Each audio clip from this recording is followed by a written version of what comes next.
Let me start by naming something directly, because I don't dodge hard questions.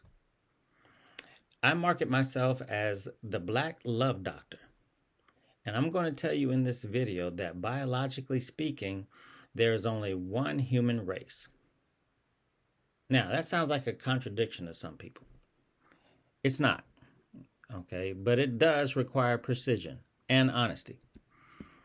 So, let's begin with biology, all right?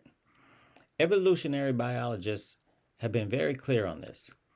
Humans do not divide cleanly into biological races. Why? Because human genetic variation is continuous, not categorical. There are no clear genetic boundaries that separate groups. Most variation exists within so-called races, not between them. Skin color is genetic, absolutely. But it is controlled by a small number of genes, shaped by environmental adaptation, primarily exposure to sunlight. That's it. Skin color does not bundle intelligence, temperament, morality, or ability.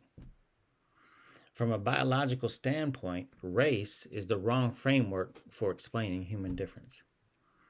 Variation is real. Racial categories are not. So, now, here's where people get confused. If race isn't biological, why does it feel so real? That's where educator Jane Elliott comes in. She demonstrated that when societies take one superficial trait and assign meaning to it, people begin to behave as if that trait defines worth, intelligence, and belonging. Not because biology changed, because belief changed behavior. Race persists not because it's true, but because it was taught, reinforced, and rewarded.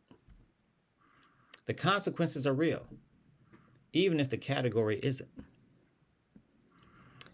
Now, let's apply some basic reasoning, okay? If an idea collapses under evidence, it should be abandoned, not protected. The concept of biological race collapses under scrutiny. It doesn't map onto genetics. It doesn't predict outcomes. It doesn't hold across populations.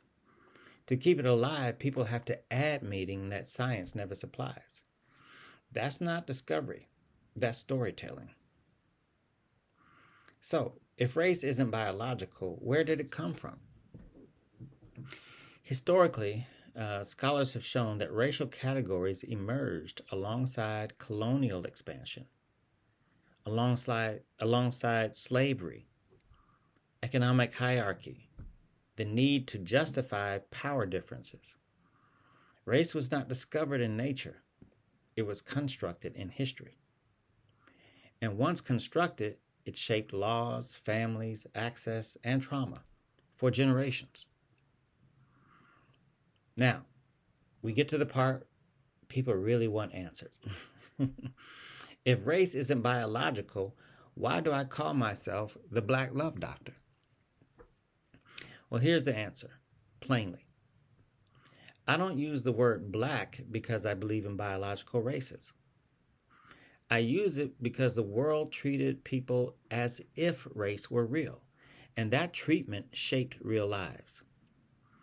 Race may not be biological, but racism was systemic, psychological, and relational. And as a therapist, I don't have to believe a label defines someone to treat the harm caused by how that label was used. I work where the injury occurred. That's not hypocrisy. That's clinical accuracy. You don't heal everyone by pretending everyone was harmed the same way. Black families were uniquely targeted, disrupted, and destabilized by policies, narratives, and exclusions tied to racial thinking. So my work focuses there, not to divide humanity, but to repair damage done by a false idea that was treated as real. Specific healing is how we get to universal healing. Biology tells us we are one human family. History tells us we were divided anyway. My work lives at that intersection. So when I say there is only one human race, I mean it scientifically. And when I say I'm the Black love doctor, I mean it responsibly. One human family, many cultures, real history, real healing. That's not a contradiction. That's the work.